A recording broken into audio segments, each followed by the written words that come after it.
autocracies. This time it's Ukraine. This time, the fall of Yanukovych, President Yanukovych. He flees to Moscow. The Ukrainians call this their revolution of dignity. Putin calls it a neo-Nazi coup inspired by the United States. And that, I think, explains the conflict we're in right now. It's democratic expansion, not NATO expansion, that has created this tension between Putin and the West and Putin and Ukraine. And there's one more piece of this story I need to add. When Putin talks inside his own country, and I've actually been in meetings with him when he talks this way, he tells his people that we're not part of the West. I showed you a quote 20 years ago when he said they were part of the West, but now he's got a different argument. In fact, I'll tell you an anecdote. I was in Moscow in 2011 with then Vice President Biden, now President Biden, and we met with then Prime Minister Putin, now President. And in the middle, it was kind of a tense meeting. Most meetings with Putin are, by the way. He comes very prepared for these meetings, by the way. You should always be prepared. And at one moment, he likes to stare at you. So he started focusing on Putin. Now, I don't mean to alarm you, but he's like staring. And he's like, you guys look at us. And he went like this. Because he's thought through everything. He goes, you look at us. You see the color of our skin. We look like you, but we don't think like you. Super dramatic moment. Biden's like, afterwards, we're like, whoa. By the way, I was thinking of who my president was, who my boss was when he said that. But he wants Russians to believe that we're not like them anymore, right? That his argument is about the strong state and Russian culture and conservative values, and we're not part of the decadent West. We're different. But he also wants Russians, and he wanted Ukrainians to believe, that Russians and Ukrainians are the same people from the same history. There's no difference between them. Ukrainians are just Russians with accents. And that's why he went, to liberate them from the Nazis so that he could unite the country again, to unite the nation. And he said it very bluntly, by the way, folks. He's not very diplomatic. He said it 70 minutes he spoke on television. I'm probably the only one who watched to the end, but I did, right before he invaded Ukraine, where he explained this, that they're just like us, and it's finally time to unite with our Slavic brothers who have been divided, by the West, but also by the Bolsheviks, by the way. He talked about the Soviets even being involved in that. Well, you see the contradiction, right? If Ukrainians are practicing democracy, that undermines his argument about us being different than Europe. And that, I think, is the central obsession he's had with Ukrainian democracy for all the way back, but especially in 2014, especially after Zelensky was elected. And that's what he went in to try to end. Final precipitants, I'll come back to this in questions, but I do think there's some short-term things that changed. They're in the slide. We can talk about why that finally he decided to flip because of the timing of our elections and Zelensky's pivot away from negotiation to a more confrontational approach. All right, I took a long time on point one, but I think it's important to understand the history. I can go through these next 3 points a lot faster. So where are we now? Want to remind you what Putin, this is not Mike McFaul, this is what Putin said he was invading Ukraine to achieve. These are his objectives. And let's just do some stock taking. Where is he now? All right, uniting Russians and Ukrainians. Has he united Ukrainians and Russians? Obviously not, right? Look at that data. Like, how many places in the world do you have 90% approval rating for a president? We haven't had that forever in our country. He's done the exact opposite. He's pulled these two nations apart. Second goal, denazify Ukraine. He used that phrase, right? And by that he meant overthrow the Zelensky regime and take over the country. And that photo, that's a very famous photo when we advised Zelensky and others, you need to go to Krakow, Poland, and set up a government in exile. And remember, he said very famously, I don't need a ride, I need ammunition. And then he put that video up on one of his social media things, and he said, we're here, and he's got his inner circle here, and we're not going anywhere. And guess what? They're still there.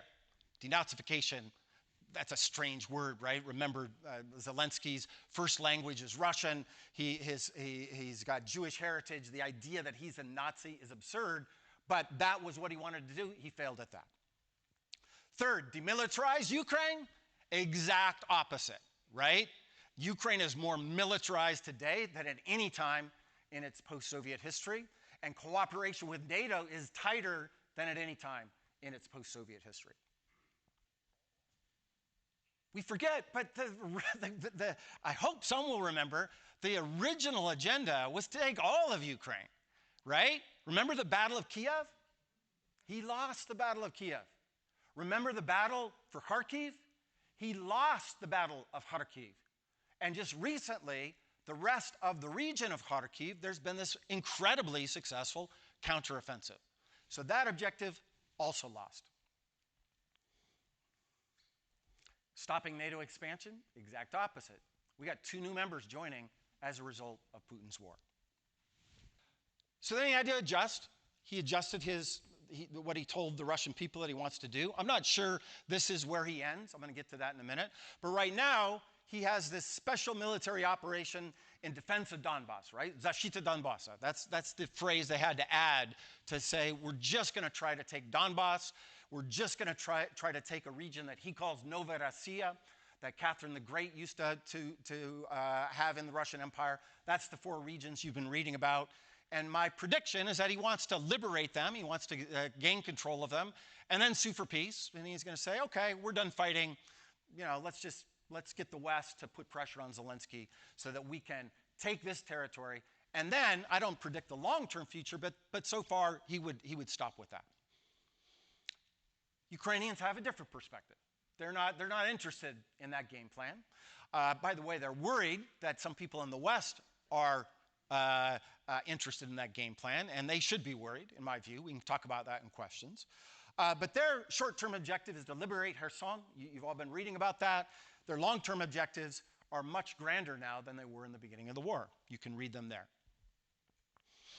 And how this ends, where are we going? This is my third point. I want to be honest, I don't know. And you shouldn't believe anybody who tells you that they know how this war is going to end, okay? When you see somebody on TV, oh, I give it a 40% probability on this way, 60% this, 20%, that is all hocus pocus made up. I talk to the Biden administration pretty often. I can tell you they don't know how it's going to end. I talk to the Zelensky government pretty often. They don't know how it's going to end. I don't talk to the Putin folks. But I just want to underscore that in the short term, we need to be humble about pretending we know how this ends. I don't know how it ends. I think there's a couple of scenarios that are more likely than not. Russian victory, I think, is very unlikely. Ukrainian complete victory, maybe, although they've got a long ways to go before that. And stalemate, which is a way a lot of wars tend to end, I also would say is a maybe as well. What about the long... Oh, I almost skipped this one. And I've learned not to skip it because it's always the first question. What about the very scary moment we live in where president of Russia, with the largest nuclear arsenal in the world, or tied with us, depending on how you count these weapons, is threatening to use nuclear weapons? And again, I want to be clear, I don't know whether he will, and I don't trust people that speak in definitive terms. I follow this very closely, and I would say 2 things. I think the probability of a nuclear strike against us is very, very low, because even after the New START treaty, we got rid of 30% of the nuclear weapons in the world. We still have enough weapons to blow them up. They still have enough to blow us up. I don't think Putin's suicidal. I don't think he wants to end the world. That's my assessment of him. So I think that's extremely unlikely. What about a tactical nuclear weapon inside Ukraine? That's more likely. I'm worried about that. I want to be honest. I'm worried about it. What I would predict the consequences are the following. I think people make the false analogy to Japan 1945. I think that's a completely false analogy. If Putin used a nuclear weapon in Ukraine, my prediction is, and I see some Ukrainians here, so we can get them into the conversation too, Ukrainians wouldn't quit fighting. They would double down and try to take the war to Russia. Who in the world is going to say, oh, yeah, that was a great idea, a really great military move? Nobody's going to say that. Even the mullahs in Iran are not going to say that. Xi Jinping's not going to say that. He will be completely isolated if he does that. Third, remember, he is threatening to use nuclear weapons to deter us from giving the Ukrainians more sophisticated weapons. And I think we need to be honest, he's succeeding in that. He's doing that, and he's succeeding. We're not giving him the ATACMS. We're not giving him the MiG-29s. He's succeeding. But if he used a nuclear weapon, then why would we be deterred to give him those weapons? I think all bets would be off. And finally, I'm not so sure Russian military would support this. I used to deal with them. You want to get up and stand up and talk about how it's an absolute necessity to use nuclear weapons for the first time since 1945? I'm not even sure his own people would go along with them. What I don't know, I just gave you my assessment. What I don't know, does Putin share my assessment? That's what makes me worried. All right, I just got the bell. Where are we going long term? And I want to say 2 words about Stanford before I quit. Long term. This is the birth of the Ukrainian nation. I'm convinced of that. This is the road to Europe. It's going to be a long one, but they're on their way. War has brought the country together. I have no doubt about this. The historians are right about this. Is the moment that Ukraine finally became one of the biggest, most important democratic countries in Europe. That's my prediction. I'm worried about post-war reconstruction. We can talk about that in questions. They got to get that right. They can't go back to some earlier ways of organizing, the polity and the economy. But I think the long-term implications for Ukraine, tragically, because this is a horrible war, but it's going to have a very positive effect on their long-term trajectory. Russia, I think the exact opposite. I think this is the beginning of the end of Putinism. Not Putin, not Putin's rule, but his system of rule. And again, I'm not going to try to predict when it happens. And I want to be honest here. Like I said, Putin's not a big favorite of mine. But analytically, I think we would have to say, in fairness to him, before he invaded Ukraine, he did do some things that the Russian people appreciated, right? He restored the economy. Actually, oil and gas prices did that. He had nothing to do with it. But if it happens on your watch, it doesn't matter if you're a Russian president or American, you take credit for it, right? He took credit for that. He stabilized the country. He went on a run in foreign policy. He won 4 wars, right? I just showed you there. And then he overreached in Ukraine. Actually reminds me a lot of Brezhnev, who went on this run. Marxist-Leninist regimes taken over all over the place. Indochina, Angola, Mozambique, Nicaragua. It seemed like the correlation of forces were on the sides of the communists. You remember that period? I see enough gray hair. You remember that. And then he overreached in Afghanistan, and that was the beginning of the end of the Soviet Union. That, I think, is an apt analogy for what's going on there. Because I think the costs of this war to Putin and Putinism are going to grow, and I don't see how he reverses any of these costs anytime soon. By the way, that guy right there, Alexei Navalny, that's Dasha's dad. That's who I was just talking about, right as he went back to prison. All right, why should you care, and why does it matter to us at Stanford? These are the last 2 things I'm going to talk about. I think there's a moral reason to care.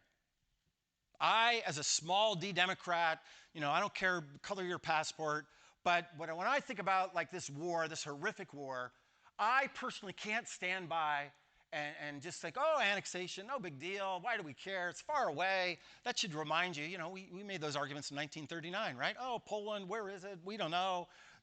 Not our problem, not our problem, not our problem. I disagree with that. I think it's a slippery slope. And I think it's immoral for countries to annex the territory of their neighbors. Second, I don't want to return to a world of imperialism and recolonization. Been there, done that. I don't want to go back to that. That was horrific. Lots of people died during that time. I don't want to go back to that war just because it's the way it is. No. Morally, I want to be against that. I don't think we can stand by and watch innocent people being slaughtered as they have been in Ukraine. Morally, I think that's wrong. And finally, I don't like it when autocratic countries invade democratic countries on moral grounds. Let's say you don't care. Let's say you don't care about that. You're a realpolitik person, right? You're Kissinger or Steve Krasner, Poli-sci 35, realism, right? Structural realism, if you remember. And I don't know what Steve thinks about the war now, but that's the argument. Morality, that's for, people that don't really understand the real world. Well, if you're in that camp, then you should care a lot about who wins in Ukraine as well.